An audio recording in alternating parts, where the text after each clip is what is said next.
Bora lá voltar então, gente. Essa primeira revolta armada, o que acontece? De 1884 a 1891, esse governo provisório aqui, ó, coloquei até aqui embaixo, ó. O governo provisório de Deodoro Fonseca. Opa. É o governo provisório dele.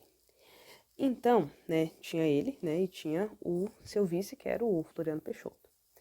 Porém, temos que lembrar que ambos aqui, ó, eles eram de chapas opostas, né, defendiam posicionamentos opostos.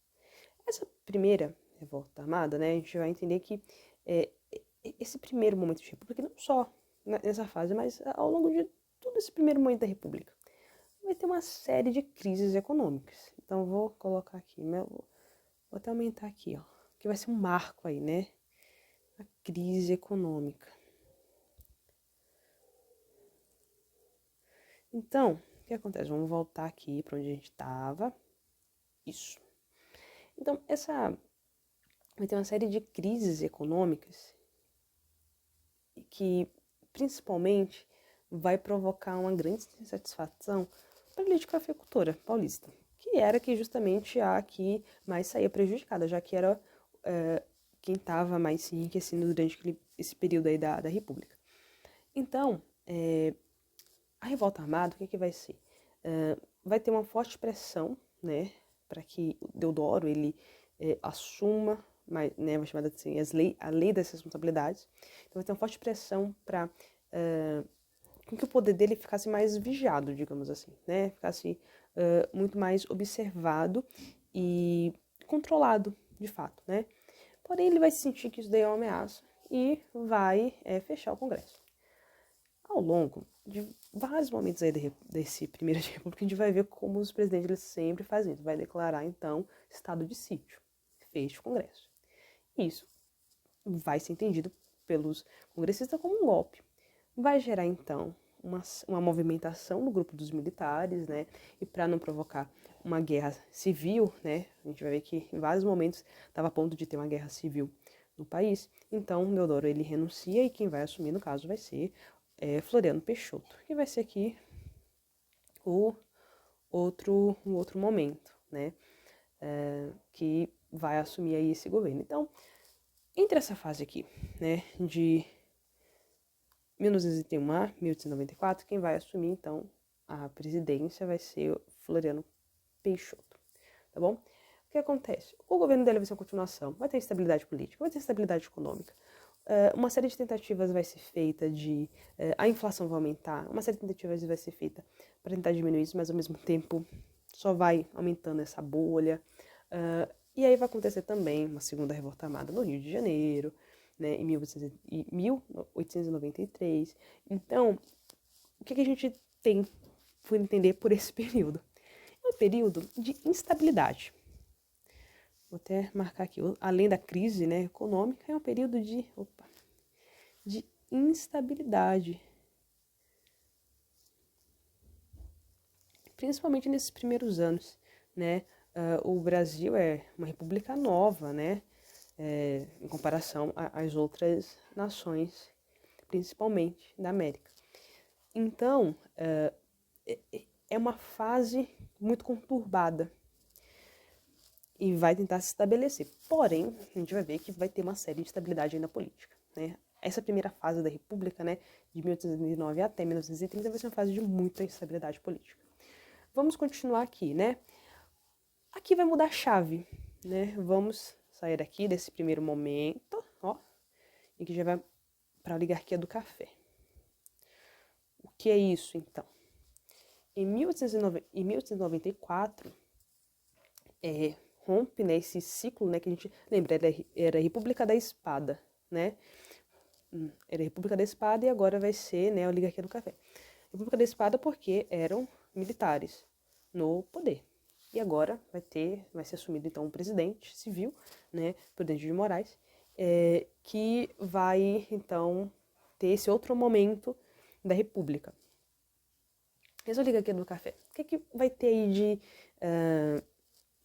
nesses primeiros momentos? O que a gente vai ter de característica? Mais uma pausa aí para minha água e já volto.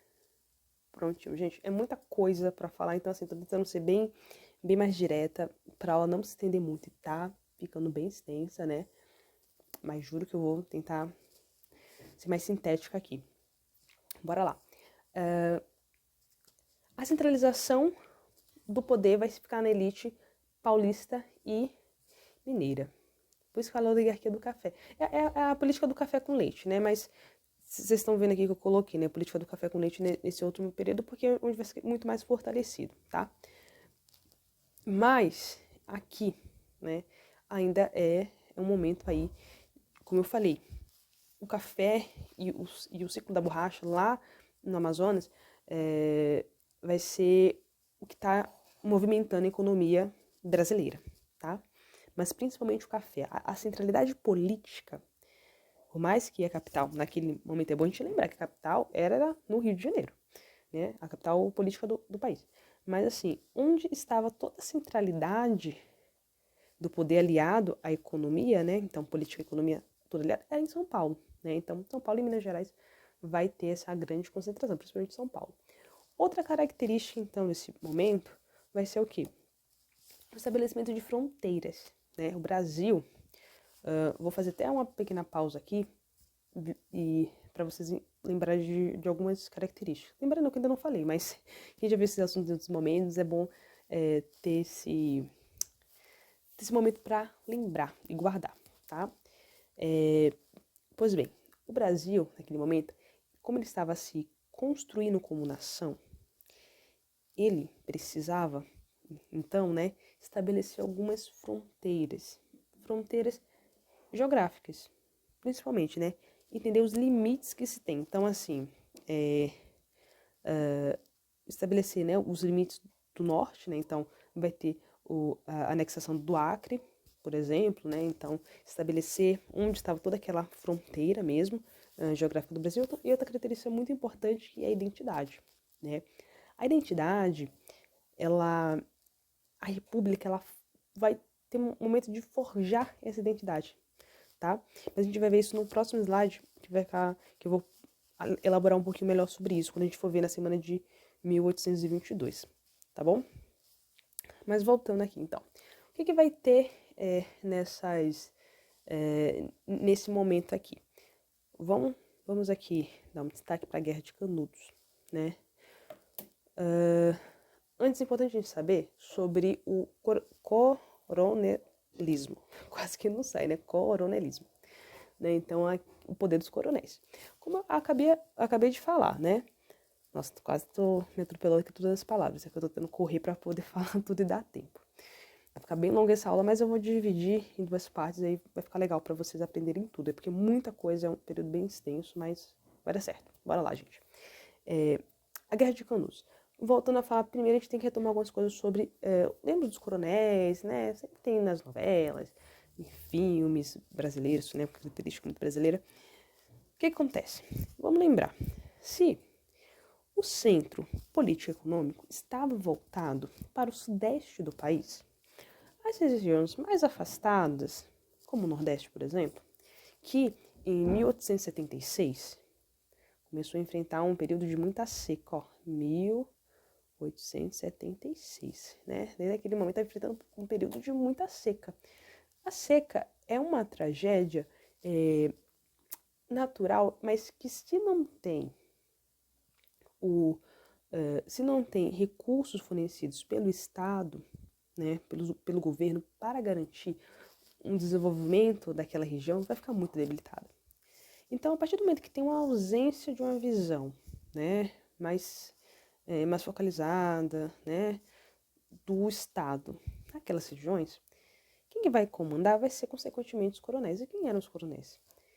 Bom, já vinha de uma influência militar, né, mas também eram proprietários de grandes terras que forneciam também o espaço para o trabalho, né, enfim, então tinha um grande número de trabalhadores. Então, além de ser propriedade de terra, também era toda aquela força, todo aquele poder que se tinha concentrado naquela região era deles. Então, o poder de julgamento era deles, econômico, enfim. Eles eram uma ordem e a lei daquele local. Tudo que respondia era ao coronel. Então, isso vai ficar muito forte nessas regiões aí do Nordeste, principalmente, né? Então, o que acontece? Como tem uma grande seca, essa guerra de Canudos, ela é bem marcante dessa região, então é importante comentar, que justamente o que vai acontecer? Só mais um minutinho para beber minha água e já volto, tá? Então, o Antônio Conselheiro, ele vai sair lá do Ceará e vai fazer uma peregrinação até a Bahia, e vai chegar no arraial de Monte Belo, né? Ele vai fundar, né, o arraial de Monte Belo, melhor dizendo, vai chegar na região ali central do estado da Bahia, né? Uma região característica, né, pela seca, né, por naquela região, né, enfim. E nesse percurso ele vai atraindo vários seguidores. O que ele muito propagava? Ele tinha uma influência toda católica, né, então ele propagava muitas mensagens e principalmente uma esperança, né, ele propagava uma esperança para aquele povo que estava sofrendo muito com a seca. Né? E quando ele funda esse arraial de Monte Belo lá, naquela região, né, da Bahia, o que acontece? Vai ser uma comunidade de terra coletiva. O que vai incomodar? Bora lá. A terra coletiva. Então, vai incomodar aos coronéis. Por quê? Porque os coronéis, eles têm uma... Eu coloquei o acento no lugar certo? Não, gente, sabia que eu não tinha colocado. Mas, ó, importante. A professora aqui toda preocupada pra colocar no lugar certo. Sabia que era aqui, ó. Tá vendo? Fui lá confirmar. Então, os coronéis, eles tinham uma propriedade de terra privada. Se você tem um lugar que vai instaurar a terra de bem coletivo, eles não colocaram no Brasil todo, claro, era no Arraial de Monte Belo, aquela comunidade que eles estabeleceram, a propriedade de terra era coletiva. Então, todos ali naquela comunidade, todos colaboravam, todos produziam e todos colhiam e recebiam os frutos disso, né? Então, isso vai, obviamente, incomodar os coronéis. Além disso, vai incomodar quem também? Vai incomodar muito a igreja. Porque a igreja estava com medo, estava com medo de perder seus fiéis, né? Justamente por toda aquela peregrinação que ele fez também, né? Pelo que ele propagava e pela figura que ele tinha, uma figura muito forte, né? Então, isso vai incomodar muito. O que a gente vai ver em Canudos? Uma tentativa de derrubar aquela região. E vai acontecer 4 tentativas. Então, o governo vai mandar, primeiro os coronéis vão mandar a sua força, tarefa, o governo daquela localidade também vai mandar, e até mesmo o governo federal, né? Vai mandar a força, tarefa para tentar combater. E Canudos resiste a toda essa tentativa, né?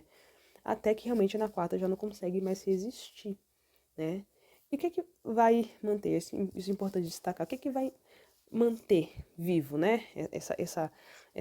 Essa resistência. Principalmente o sentido que se tinha toda aquela região, as estratégias. Eles conheciam aquela região desértica, né? Imagina um soldado que não conhece aquela região. É uma região totalmente seca. Se é seca, onde é que você vai encontrar água? Sem água você não sobrevive. Então, uma série de estratégias dessas vai ser estruturada, né, vai ser montada justamente para a derrota desse esquadrão, né, que vem na tentativa de derrubar Canudos. E isso vai ficar marcado, né, como a Guerra de Canudos, e na quarta tentativa realmente acabam sendo vencidos, e é isso. A gente vai ver também a revolta do contestado, algo muito parecido com isso. Mas vamos voltar aqui também. Outro momento muito importante, agora eu vou ser bem mais breve, vou correr aqui porque já se passaram 30 minutos de aula, tá? A revolta da vacina. A revolta da vacina no Rio de Janeiro, né, em 1904, o que é que vai ser? Justamente a gente tem que entender que esse processo da República, e não somente isso, né? A República ela está inserida num contexto de modernização. Lembra que eu falei logo no comecinho as palavras relacionadas ao progresso, à ciência, tudo isso vai estar ligado a uma modernização, né? O espaço urbano ele vai ter um destaque central, né? Nesse momento. Se tem um destaque central, a cidade ela precisa mudar. Desde a chegada do Império, lá em 1822, mentira, lá em 1808, desde quando a corte, melhor dizendo assim, desde quando a corte portuguesa ela desembarca no Rio de Janeiro, começa a ter toda uma movimentação para mudar a estrutura da cidade do Rio de Janeiro. E quando já chega no século XX, a cidade ela vai consequentemente sofrer com as consequências que teve disso tudo. Por quê? Porque não houve um preparo de fato para um grande contingente de pessoas. Então, ao mesmo tempo que vai afastando para as margens, para o morro, né? O morro ele vai começar a crescer, né? Toda aquela população indesejada e, né, mantendo no centro aquela elite, a cidade ela começa a passar por uma série de problemas de saneamento básico, enfim, consequentemente vai ter uma série de doenças. Se tem uma série de doenças, né, vai ter que ter uma aplicação de vacina. Essa revolta da vacina foi justamente porque houve uma força militar, né, era algo extremamente violento, agressivo, não teve uma divulgação, não teve uma campanha conscientizadora, tudo bonitinho, não. Foi totalmente agressiva, que chegava nos morros, invadia as casas para aplicar a vacina. E a vacina era, né, para aplicar, era uma forma muito agressiva, muito violenta. Então essa revolta da vacina vai ser justamente contra a população, né, das comunidades mais periféricas, vai se revoltar contra isso, enfim. Então está inserida nesse momento aqui, ó, das reformas urbanas. Reformas. Então, quando a gente pensar nas reformas urbanas, naquele contexto, né, a gente vai lembrar, então, portanto, da revolta da vacina.